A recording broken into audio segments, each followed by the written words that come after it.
Hi everybody, welcome back. So today I'm going to review my everyday carry. I've had a couple of viewers ask me about a couple of things that I'm wearing, so I just want to go over everything.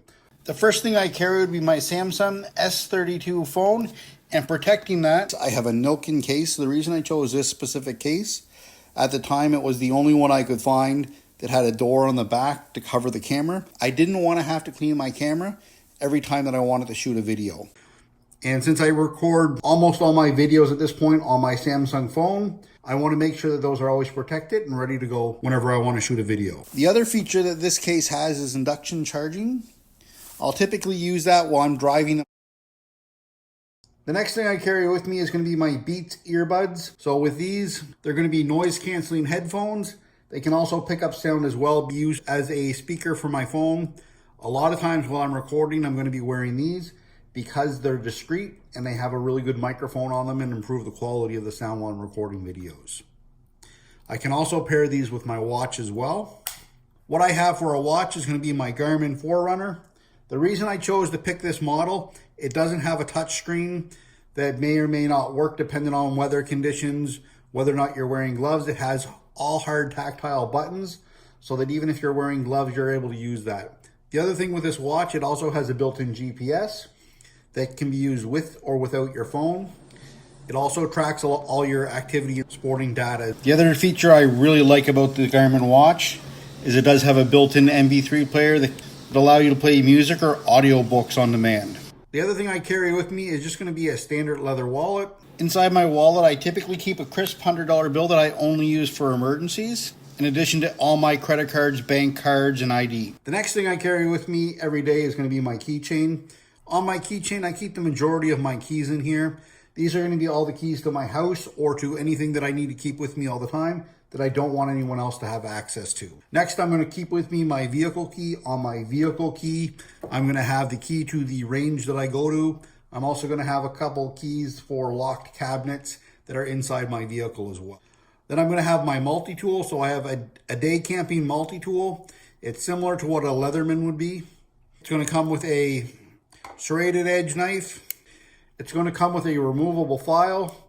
So to remove the file, you can just lift this out. You can also replace this with jigsaw saw blades. On the front of the file, it's going to be a cross-etched file. And then on the back side of the file, it's going to have a diamond sharpening file there. Next, I'm going to have a straight edge blade. And with this knife, it's going to have all inline locks. And on the other side, it's going to have a large pair of scissors. To lock the scissors in, you need to open up the blade, give it that final little push, and it's in there securely. These are really good scissors as well. On the inside, we have a pair of pliers with replaceable cutters on it. And then on one side, we're going to have a screwdriver. Now the screwdriver takes 1/4-inch bits. It comes with a full set of double-ended bits. To undo the lock on that, you're just going to push it in and close it. So on the other side, we're going to have a series of 4 tools. We're going to have an awl. We're going to have a large flat screwdriver, medium-sized flat screwdriver. Then we're going to have a can opener on there as well. And on the inside of our can opener, right here, you can see that we have a wire stripper. And to close all these, they lock the exact same way. So you just push down on the lock to unlock them.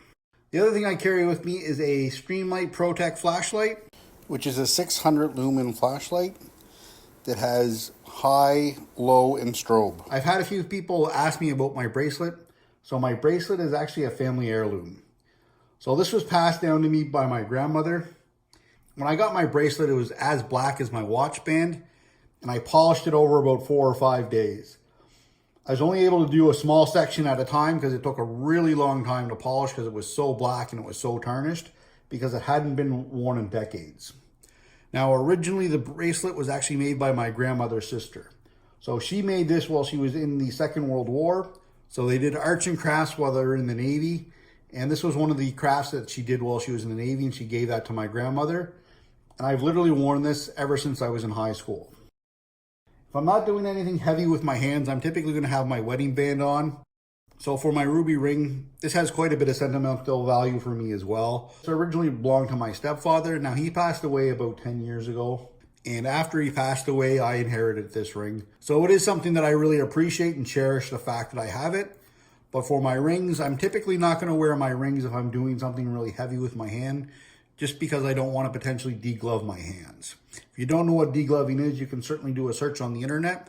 I'm not going to show you what it is, but the gist of what it is if you're wearing rings or any kind of jewelry for that matter, what can happen is it can take your skin off, similar to removing a glove, which can cause a lot of damage to your hands, your skin, potentially muscle, and go all the way to the bone. So it's something I don't want to have happen while I'm out doing certain types of tasks. So a lot of times you're not going to see these in my videos. That's everything that's in my EDC. Remember to hit that like and subscribe button and hit the bell notification.